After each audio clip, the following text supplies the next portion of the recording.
collapsed in the 4th century, the majority of the barbarian kingdoms were Arian, not Christian. So Christians worked tirelessly to convert Western Europe. But what I'm trying to point out to you is that Western civilization is bigger. As a church, as a Christian, me and my sister, right, have a joint heritage, okay? I have my heritage that's connected to Europe. My sister has a heritage that will go back to somewhere else. I don't know, Africa. Yeah, we've got a heritage, but what the church does is it confederates African culture within the church with European Christian culture within the church and brings them together in a tapestry. And yet there's still tribalism within the church. Sadly, there is denominationalism within the church, yes. And it's scandalous. I want to say that. Like, it's not something I agree with, it's something I denounce, it's something I stand against. But what I'm trying to point out to you, bro, is that you have no sense of yourself. Like most Europeans, you have no sense of yourself. Because the liberal progressives have robbed you of your heritage. They've robbed you of your culture. They've robbed you of your civilization. But the only way that you can reclaim it is to reclaim your Christian heritage. But there's still this fundamental question that we have with regards to... There's just a contradiction there in the idea that before Christ, there was no Christianity. Yeah. And so to some degree, there was a redefinition of, let's even call it at the level of reality, there was a redefinition. Yes, that's a really good way to put it. Then why do you not agree that the progressive liberal narrative that started with the Enlightenment did exactly the same thing? So, no, I'm not saying it didn't. The liberal Enlightenment is an attempt to redefine Western civilization. So then why do you think these two events differ in their fundamental characteristics? Because so one is the cosmological significance. Firstly, when Christ becomes incarnate, he redefines what it is to be human. Okay. But the thing is, he isn't something that just materializes out of history, out of nowhere. It's Christ. The Christ event is rooted in Judaism. There is prophecy after prophecy after prophecy, over 300 prophecies that were hundreds of years before Jesus, that all point to Jesus, that point to his life, the circumstances of his birth, the kind of life that he would live, the way that he would die. And they were written hundreds of years before he was born. And Christ fulfills them. Right down to how he enters Jerusalem riding on a donkey and acclaimed by the people. He fulfills them. So hold on, if we go into that for a second. So bear in mind I'm not necessarily a progressive, but I am trying to understand what you're saying in terms of things. It seems again in the same way that the appearance of Christ redefined things because it fulfilled prophecies. The meta-narrative of the liberal progressive is now being vindicated and validated to such a degree in the West, and I'm just not able to see, therefore, the fundamental difference between the two. I think what you're trying to do is you're trying to mythologize Christ. Christ was a real person in history who did real things. He lived a real life. He was born of a real virgin. He died a real death by crucifixion. What's your opinion on Nietzsche, for instance? Well, we'll come to Nietzsche. Okay. But the point is that person in history is the touchstone upon which everything else is built. The Enlightenment, actually, it says in Scripture that wisdom is known by her children. The Enlightenment is leading to the death of Western civilization. Western civilization is dying because it's spiritually starved. It obsesses about the material, about the scientific, about what we can do because we have the technology to do it. And Western people have stopped feeding their souls so much that they look up to the people that appear. What's that program, Essex, about Essex? Those people from Essex. Only Way is Essex. They look up to those. I'm glad I don't know the name of that program. Yeah. They look up to the. Sorry for the slap down. Sorry for the slap. I'm joking. Yeah. But the point is, in the West we glorify these celebrities. rather than glorify people who have achieved great things like St. Francis of Assisi or St. Augustine. Deny the sacrifice of the saints, for sure. Yeah. So now you came to Nietzsche. Yeah. It's a great question. I've lectured on Nietzsche. Okay. Okay. I've been barred from universities for talking about Nietzsche. Okay. But Nietzsche basically, he understood the full cataclysm of what it meant to say that God is dead. He didn't say that in celebration. He said that in tragedy. He said that in mourning. He said that in despair. God is dead. Now up has become down, black has become white, everything has disappeared. We neither know whether we're rising or falling. I'm not quoting Nietzsche ad verbatim, but I'm giving a paraphrase of something that he said. The death of God was something that Nietzsche said would lead to the last man. And the last man, he said, was the kind of man that would look up at the wonder of the stars and simply blink. Meaning that the last man would be so dearth within his soul, so empty, so vacuous of all meaning, that he would see the wonders of the cosmos and not be moved by it. And Nietzsche said that the only way that we could overcome this abyss that we are going to fall into is by the rising of the Übermensch. And the Übermensch is the great man that constructs his own meaning. He is the champion, the hero, that triumphs over the meaningless of the cosmos by building his own meaning. But here's the problem. How is that in line with the church then? Here's the problem, is that when we look around for the Übermensch, when we look around for that Superman, who are the only candidates? The only candidates that stand tall over civilizations are religious figures. Buddha, Muhammad, Jesus Christ. Now, the question is, when we look at those figures, who is the champion that stands tallest over all of those? Buddhism is a religion that fundamentally, even the Buddhists admit, that their texts don't go back to the Buddha. I've been to Japan. I don't know if you've ever been to a Buddhist country. No. But 1,000,001 sects of Buddhism argue over what the Buddha's teachings are. Right. 1,000,000 sects over Christianity don't argue over what Jesus' teachings are. They argue about how to construct the church in his name. Islam asks you to follow a paedophile rapist who allowed his followers to rape and pillage and rob. Islam is a religion that, when it is implemented, would treat me as a second-class citizen just because I'm a Christian. Would treat a Jew as a second-class citizen just because they're a Jew. And if, hypothetically, God forbid this sister was ever a Muslim, would treat her as a second-class citizen because she's a woman. And would kill you outright because you're none of the above.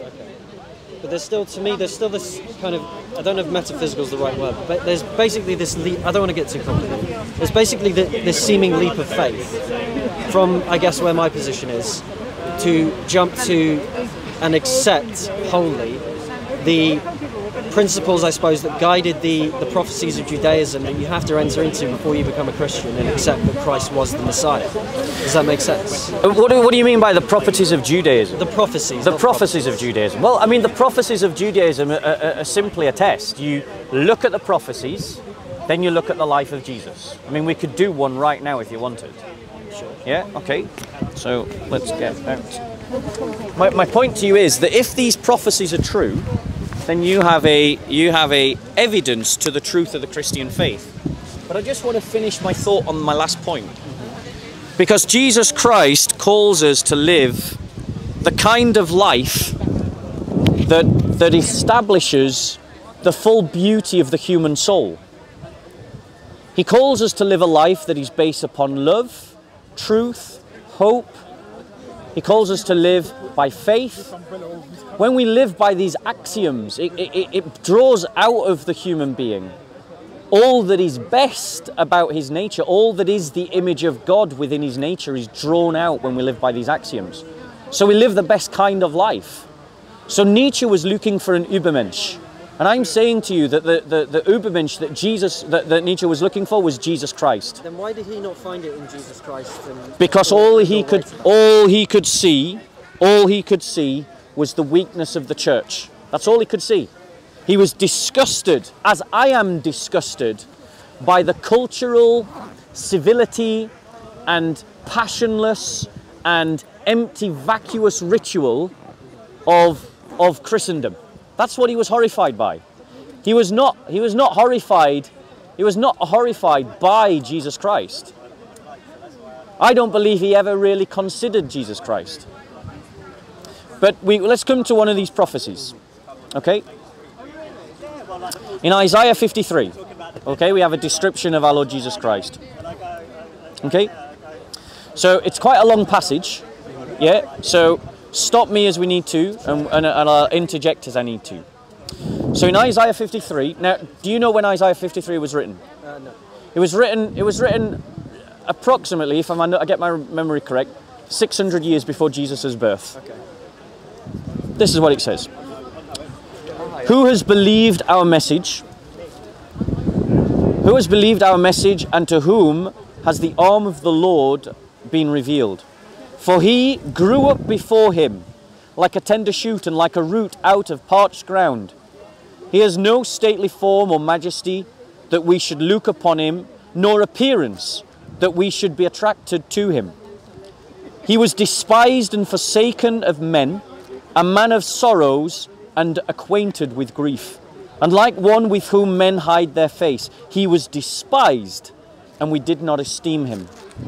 Surely our griefs he himself bore, and our sorrows he carried, yet we ourselves esteemed him stricken, smitten of God, and afflicted. But he was pierced through for our transgressions, he was crushed for our iniquities. The chastening of our well-being fell upon him, and by his scourging we are healed. All of us like sheep have gone astray, each of us has turned to his own way, but the Lord has caused the iniquity of us all to fall on him. Now let's just pause a minute. When you look, bear in mind that this was written 600 years before Jesus Christ.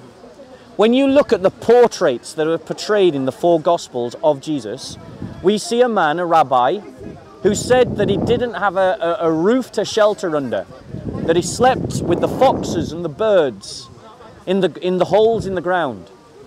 He was someone who was often chased out of areas, he was beaten, people wanted to stone him. He had followers.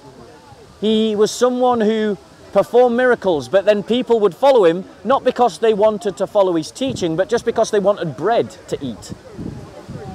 People looked at Christ in the wrong way. There was nothing about him that attracted us to him. He wasn't born to a royal family. He wasn't born to a regalia standing. He wasn't born in a palace. He was a peasant rabbi preacher. Okay, so hold on. So first, this kind of goes into the inequities of man then, because I suppose, why is it then that the Catholic Church holds to such a high standard the way it builds its churches, for instance, or its cathedrals, whereas the Protestants from Protestant churches I've seen don't? Because if Christ rejects all these notions of, shall we say, grandiosity, then why is it the churches are built like the Hagia Sophia, for instance, to reflect grandiosity in celebration? Okay, so I want to, because I don't think you're tracking with what I'm saying about the prophecies. Okay. So I'm gonna address your question, but I want to finish what I'm talking about in terms of the prophecies. So we've got a man who had this life that had nothing to draw people to him, and very often people were drawn to him for the wrong reasons. Okay, he had times when his followers just left him, when he preached something that was too hard for them to swallow, and then at the end of his life he was scourged and whipped and beaten because of false accusations that were made against him, and he was crucified on a tree. Now in Jewish custom, in Jewish law, their understanding was that if you were hung on a tree, you were accursed of God. Now bearing in mind, what did the prophecy say? It said, that he was despised and forsaken of men, a man of sorrows, acquainted with grief, and like one from whom men hide their face, he was despised, and we did not esteem him. Surely our griefs he himself bore, and our sorrows he carried, yet we ourselves esteemed him stricken, smitten of God, and afflicted. So Christ was crucified, and the Jewish people saw that as, well, God has cursed you. Right, okay. But yet, at that moment, because remember, we started this conversation talking about historicities, the historicity of Herodotus, and Christian historicity, the idea of salvific history, which I argue to you, the only way that we can truly understand our world is with the help of revelation. We've got a reason from revelation, if you remember me saying that. Yeah? We can't just construct it ourselves because we're incapable of seeing the world for what it truly is. Okay. So Christ, at that moment when he was being crucified, God was fulfilling all of the prophecies that he had planted in the corporate memory of Israel, was being fulfilled in Jesus Christ. He was redeeming the world.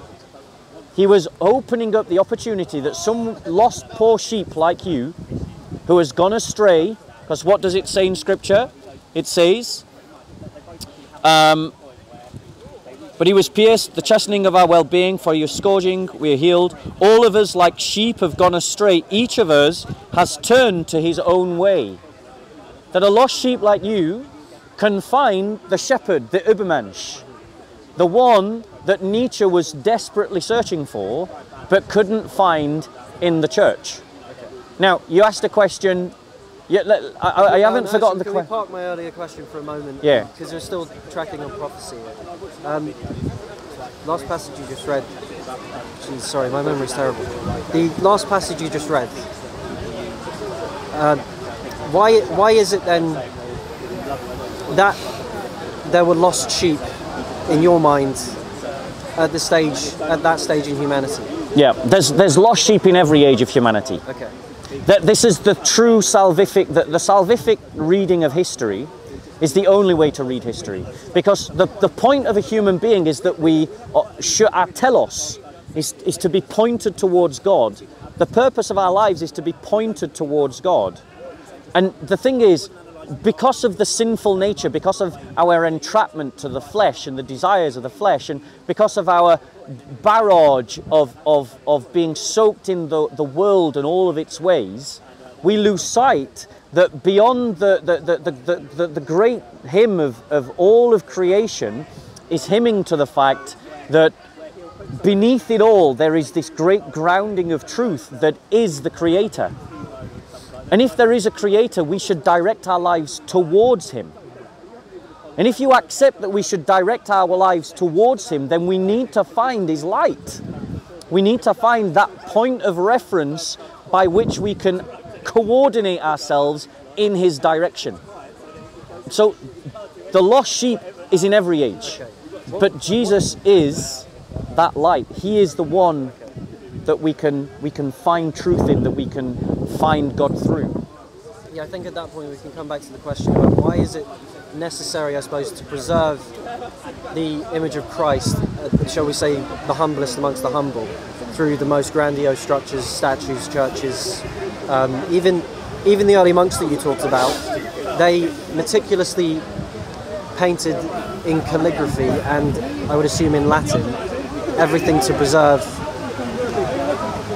well, the tale of Christ among other artifacts in Western civilization. So again, I would point out that Christianity in the church is bigger than Western civilization. So when you say monks meticulously copied in Latin, well, that's true in the West, but it's not true in the East. They did it in Greek. It's not true in Egypt. They did it in Coptic. It's not true in Ethiopia. They did it in Ethiopic. And it's not true in Syria. They did it in Syriac, Aramaic. It's not true in Slavonic lands where they did it in Slavonic. So what I'm saying is, never ever associate, never think, when someone becomes a Christian, they enter into a bigger paradigm than Western civilization. That's what I'm inviting you to. I'm inviting you to, at one and the same time, claim your heritage as a Western European, but embrace a heritage that is global. And that's what every Ethiopian does. They claim their heritage as an Ethiopian, but they claim a heritage that is global. You know? But in terms of why do we do grandiose buildings? It's a very simple thing. We as Christians, we believe that we are to give our best to God in everything. So we always give our best to God. That is, so I give my best effort in trying to speak to people about my faith. Yeah, sometimes I fail. A scientist gives his best effort in how he does science to the glory of God. An architect does his best effort in how he designs a building. A stonemason does his best effort. A community does their best effort. So these cathedrals, these churches of great beauty that are your heritage, you know, they're your heritage. The Notre Dame Cathedral of Paris, you know, the one that was burnt down, that's your heritage as a Western European. St. Paul's Cathedral is your heritage, but you have no sense that it's yours because you've been brainwashed by liberal progressives, and I'm inviting you to chuck away the liberal progressive brainwashing and embrace a Christian identity. Now, our ancestors did their best effort to build these houses of worship that they would worship in. Yeah? Bearing in mind, these churches were built to house hundreds of people, sometimes thousands of people. It's the collective effort, basically, of entire generations of people. They're still building the Sagrada Familia in Barcelona. They're building it by people that go and visit it. Every 12 euros is a brick. So you pay 12 euros or 20 euros to get in or whatever it is, and that pays for one brick. So the point is, it's a collective effort. And what's wrong with people glorifying the ultimate truth with their best efforts? Why does it need to be material, though? Well, it doesn't. It's not. It's not just material. The greatest glory of God is a beautiful soul. That's the glory of God, is a beautiful soul. Then why does it keep coming back to they still build these grandiose structures out? Because a beautiful soul is diligent. A beautiful soul is precise. A beautiful soul is disciplined. A beautiful soul is elegant. A beautiful soul is sophisticated. A beautiful soul is cultured. And a beautiful soul will express all of those things in everything that it does. So when it comes to building buildings, it's expressed in that. But it's also expressed in the artwork. It's also expressed in the politics. There is a reason why the kind of the values of the values of the restriction on the kings, for instance, that happened in the Magna Carta, yeah, that was negotiated between the lords, the king via the church. There's a reason why kings had their powers restricted in Christian politics, because there was a separation of powers between the church and the state, and the church limited the powers of the state. And that goes right back to classical times when, I forget which church father it was, excommunicated a Roman emperor for killing an entire city. And he excommunicated him. What, sorry? I think it was, yeah, St. Ambrose. Yeah, I think you're right. St. Ambrose excommunicated the emperor of Rome because he killed an entire city. And he said, until you do penance for your sin, you can't receive the communion. Your soul is in danger. So Christians limited the power of the state long before modern democracies. Islam by contrast, has the caliph as all powerful. He's a tyrant, he's a dictator. So the thing is, bro, what I'm saying to you is that a beautiful soul expresses itself beautifully. And that means that however we do that, whether it's in our politics, in our charities, in our artwork, in our science, in our philosophy, in our literature, or in the way we build a building, the Christian, one of the traits of being a Christian is the esteeming of beauty and the cultivation of beauty. Now, what's wrong with that? What it seems to me is you're borrowing from this classical critique, Marxist critique of, well, if you Christians really care about the poor, why is it you build these cathedrals with gold? It's utter rubbish. We Christians do more to help the poor than any other group. No way. The communists have brought people into poverty through their ideology. understand what you mean. Yeah. So we Christians have a long heritage of helping the poor. We got nothing. I'm not embarrassed at all by our cathedrals because we do more to help the poor than anyone else. The Catholic Church alone is the single largest charity working amongst the poor as a single group, as a single institution. And that's just a fact. It's an uncomfortable fact for you, but it's a fact. Name me an organisation that does more. Name me an organisation that's bigger. Put me out there, and especially because I need a tissue and a cup of tea. Okay, fair enough. Yeah. Bro, it's been really lovely speaking with you. Yeah. I want to encourage you with something, right? This, I'm going to give you a gift. Have you got a New Testament? Is that in the King James translation? No, I'm not. No, it's not in the King James translation. Have you got a New Testament? No. Right. That is a New Testament. Right? This book, Have you got a plastic? Oh, wait. this book is part of your heritage.